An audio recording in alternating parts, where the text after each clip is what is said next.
Impact آپ ہوتا دیکھ رہے ہیں؟ اگر حالات تھوڑے بہتر ہوئے تو مارکیٹ پر اس کے بہتر اثرات مرتب ہوں گے، ریکور کر سکتی ہے دوبارہ 64-65 کی طرف؟ اب آپ کو بتائیں کہ پاکستان اور ایران کے درمیان ثالثی کی کوششیں تیز کر دی گئی۔ ترکی اور چین کے بعد روس نے بھی اپنی خدمات پیش کر دی ہیں۔ ریاستیں نہیں کرتی کہ یہ جو فقدان ہو گیا ہے اعتماد کا، جو ایک دم سے آ گیا ہے، اس کو کس طرح ختم کیا جائے، اور وہ آخرکار چاہتے کیا ہیں؟ آپ نے رضا صاحب یہ فرمائیں کہ یہ جو کچھ ہوا، کیا آپ سمجھتے ہیں کہ یہ اچانک ہوا ہے؟ یہ ہمیں آگاہ کرنے کی بجائے کہ یہاں کوئی کارروائی ہوئی ہے؟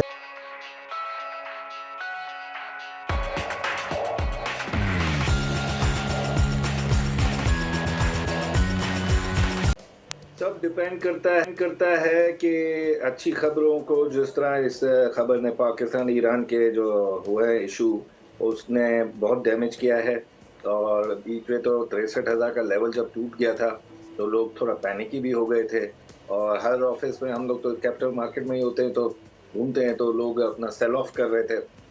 اب یہ ڈیپینڈ کرتا ہے کہ یہ جو ڈپلومیٹس ایک دوسرے کے بلا لیں نا، یہ کافی بڑا اسٹیپ ہوتا ہے کسی بھی کانفلکٹ میں۔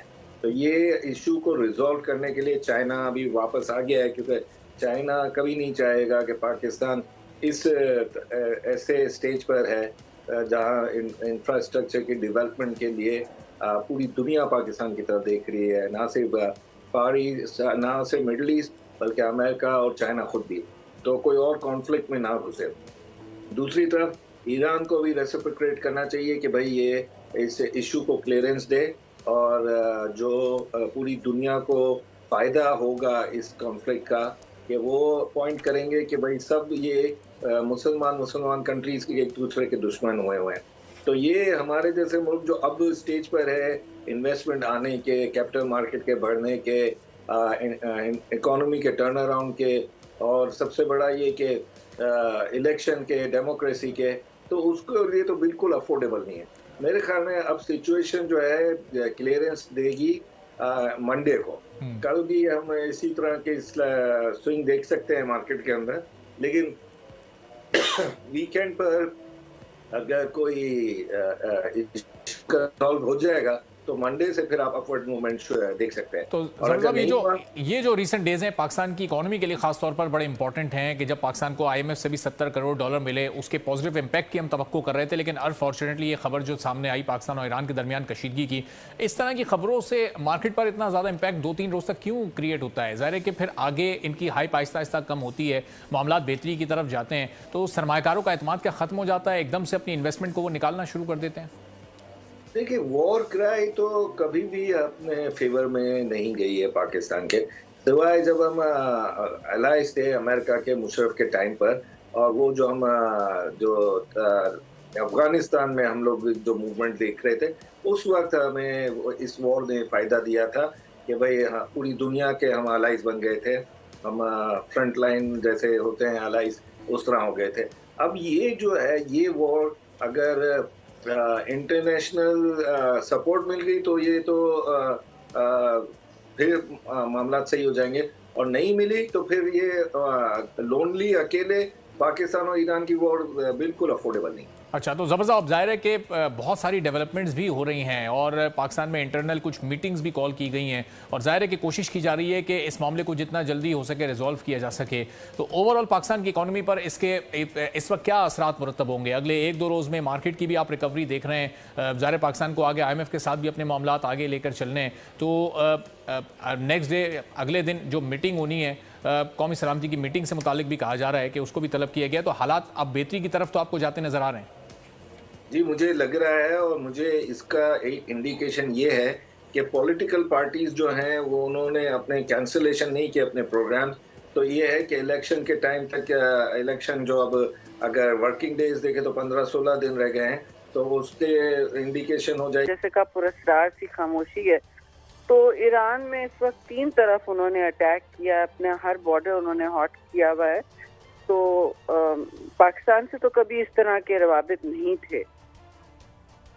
تو شریر رحمان صاحب آپ کیا فرماتی ہیں، کل پرائم منسٹر صاحب آ رہے ہیں تو پاکستان کو کیا اسٹریٹجی بنانا ہوگی کہ ایمکیبلی ایک ہمسائے سے اچھے تعلقات بھی رہیں اور ایران کو یہ احساس بھی ہو کہ ان سے غلطی ہو گئی ہے، کسی کی کراس بارڈنگ نہیں کی جاتی؟ ان کے فارن منسٹر نے ہمارے فارن منسٹر کو کال بھی کیا تھا کہ یہاں کوئی 2 بچیاں جو ہماری ہلاک ہوئی ہیں، تو ہم یہ اس طرح انٹینشن نہیں تھا. دیکھیے انٹینشن کی بات نہیں ہے، ہوا تو جو ہوا نا، آپ نے اس طرح بغیر وارننگ کے اسٹرائک کیا.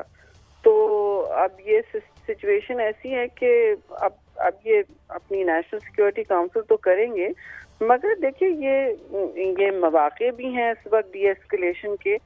پاکستان نے جو کرنا تھا، جو کہنا تھا، وہ کہہ دیا. اب تہران پر یہ سارا دار و مدار ہے کہ وہ چاہتے کیا ہیں. وہ یہ سائیکل بند کرنا چاہتے ہیں، وہ یہ اس کو آگے لے جانا چاہیں گے. تو یہ تو ان کے لیے بھی خطرناک ہوگا، اور خاص طور سے مڈل ایسٹ میں ایک عجیب و غریب میسج بھی جاتا ہے جب غزہ میں جو نسل کشی ہو رہی ہے کہ مسلمانوں میں اتنی بھی یکجہتی نہیں رہی، خاص طور سے ہمارے جیسے ملک میں جہاں سے امیدیں بھی وابستہ ہوتی ہیں اور ہم ایک لیڈرشپ رول OIC میں وقتاً فوقتاً دیتے رہے ہیں.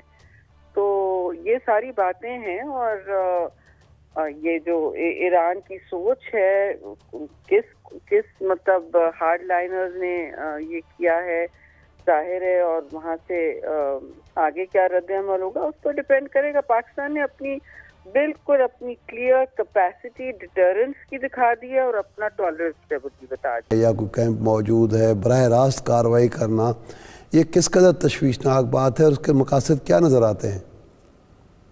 جی، جس طرح آپ نے لفظ استعمال کیا افسوسناک ہے، میں کہوں گا افسوسناک بھی ہے اور باعث حیرت بھی. جی، کیونکہ پاکستان کے بھی گلے تھے اور آپ نے ان کا ذکر بھی کیا، لیکن کبھی بھی ہم نے اس قسم کا کوئی قدم نہیں اٹھایا. ہمیشہ سفارتی ذرائع سے بات کی اور چینلز آف کمیونیکیشن ان کے ساتھ کھلے ہیں.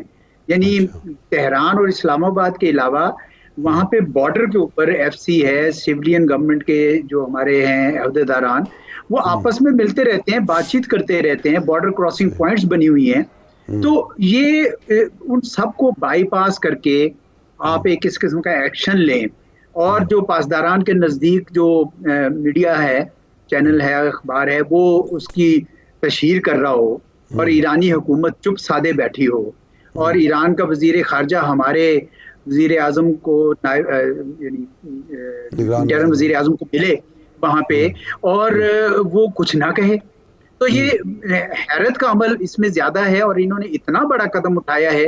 لیکن میں شاہ صاحب آپ کی اس بات سے بھی اتفاق کرتا ہوں کہ پاکستان کا جو رویہ تھا، پاکستان کا جو رسپانس تھا، بہت ہی میچیور، بہت ہی ذمہ دارانہ ہے. اور ڈپلومیٹک لیول پہ پہلے کرنا چاہیے، ٹٹ فار ٹیٹ نہیں کرنی چاہیے. پہلے ہمیں دیکھنا چاہیے کہ وہاں سے ایرانی حکومت کیا موقف اختیار کرتی ہے. جی صحیح. اچھا یہ فرمائیں کہ وہاں چونکہ ایک اسٹیٹ ود ان اسٹیٹ کا ایک ہے کہ پاسداران کی اپنی ایک حیثیت ہے اور حکومت کے بعض اداروں سے ان کی بنتی بھی نہیں ہے، یہ بھی ہو سکتا ہے کہ انٹرنل کنفلکٹ جو ہے وہ اس سے جو ہے ظاہر ہو رہا ہو اور پاسداران کی سرکشی ہو، یہ حکومت اس میں ملوث نہ ہو.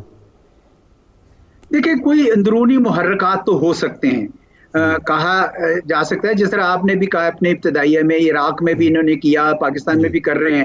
کچھ لوگوں کا یہ خیال ہے کہ تجزیہ نگاروں کا کہ خیال ہے کہ چونکہ غزہ میں ان کی طرف سے حزب اللہ کی طرف، حماس کی طرف ایسی کامیابی تو نہیں ہوئی اور ظلم باقاعدہ ہو رہا ہے اسرائیل کی طرف سے، تو اب یہ ہمسایہ ممالک میں اپنا جوش نکال کر یہ دکھانے کی کوشش کر رہے ہیں کہ دیکھیں ہم دہشت گردی کے اوپر بڑے سخت ہیں، ہم اپنے قومی مفاد کسی حد تک بھی جا سکتے ہیں.